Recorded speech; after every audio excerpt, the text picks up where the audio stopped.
नमस्कार बच्चों, कैसे हो आप लोग। आशा करती हूँ आप कुशल होंगे और पढ़ाई के लिए तैयार होंगे। तो जैसे कि बच्चों हम ये पिछले वीडियो में बाबू गुलाब राय जी के जीवन परिचय को समझ चुके थे और नर से नारायण निबंध के केंद्रीय भाव को भी जान चुके थे।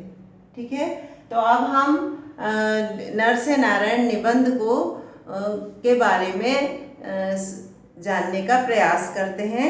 आप लोग अपनी अपनी किताबें खोल लीजिए, कॉपी पेंसिल निकाल लीजिए और ध्यान से वीडियो को देखिए और सुनिए। तो ये जो नर से नारायण निबंध में लेखक बाबू गुलाब राय जी ने वर्षा के सभी रूपों पर प्रकाश डाला है। उन्होंने बताया, सबसे पहले उन्होंने अवर्षा की स्थिति का प्रकृति पर क्या प्रभाव पड़ता है। अवर्षा की स्थिति में प्रकृति के पर क्या प्रभाव पड़ता है, इस बात पर प्रकाश डाला है। उन्होंने कहा कि जब सितंबर तक वर्षा नहीं हुई तो सृष्टि में चारों ओर त्राही त्राही मच गई। लेखक की फसल और दूसरे किसानों की भी फसल सूख कर बर्बाद हो गई और लोग निराश हो गए, हताश हो गए और अपनी मेहनत की कमाई पर आंसू बहाने लग गए। लेकिन जब आकाश में बादल उमड़ते घुमड़ते दिखलाई दिए तब लेखक को लगा कि बादल घिर आए हैं, बारिश होने वाली है। और सभी इस उमड़ते घुमड़ते बादलों को देखकर प्रसन्न हो गए और जब रिमझिम वर्षा हुई तो सबका मन मयूर नाच उठा और सभी पुलकित हो गए। जब पुलकित हो गए और सामान्य वर्षा होने पर प्रकृति के सौंदर्य को सभी निहारने लगे।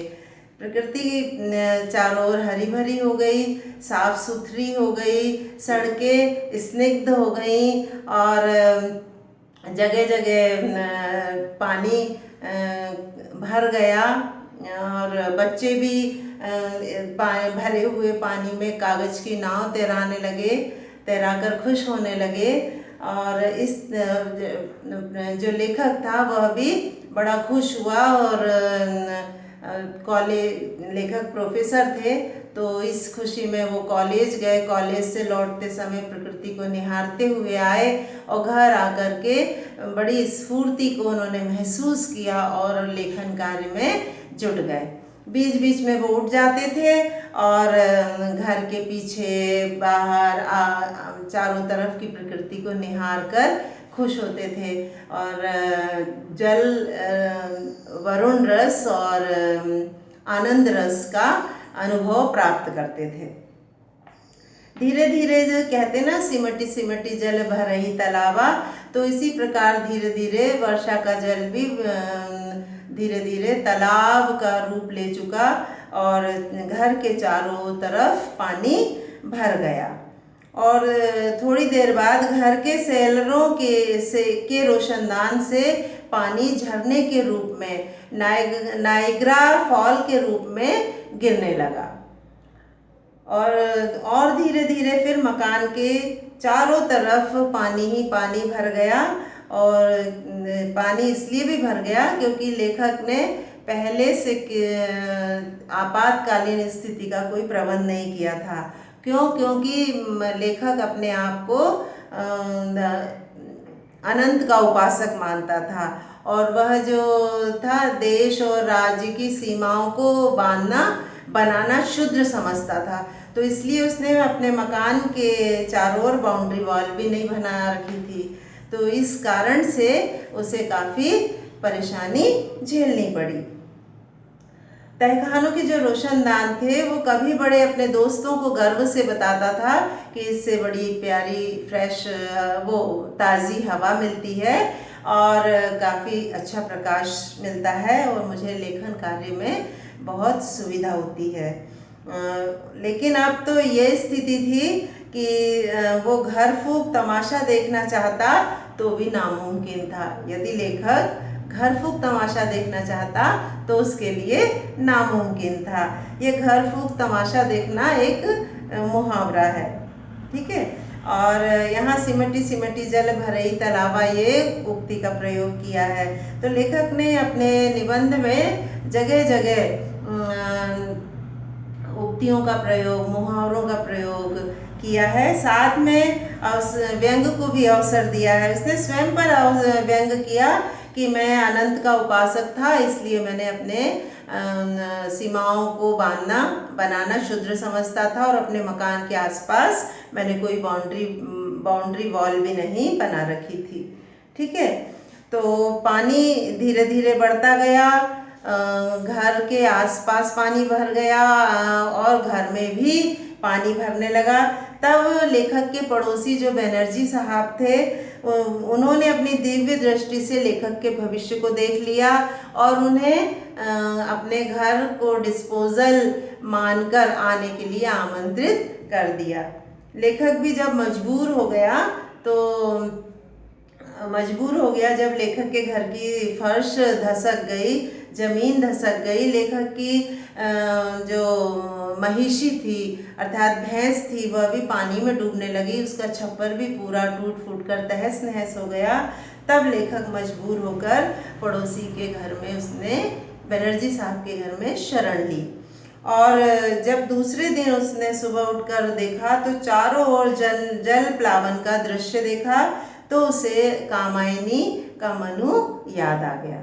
ठीक है, कामायनी में यही जल प्लावन का दृश्य जयशंकर प्रसाद ने दिखाया है। ठीक है, तो बाद में जब उन्होंने ये दृश्य देखा तो बस लोगों से उन्हें सहानुभूति प्राप्त हुई और इसके अलावा कुछ नहीं मिला।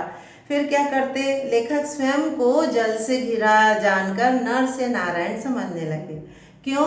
क्योंकि जो नारायण है उनका निवास जल में होता है और नारायण जल के सबका सृष्टि के पोषण करता होते हैं और जल भी सबका पोषण करता है। इसलिए लेखक अपने आप को नर से नारायण समझने लगे।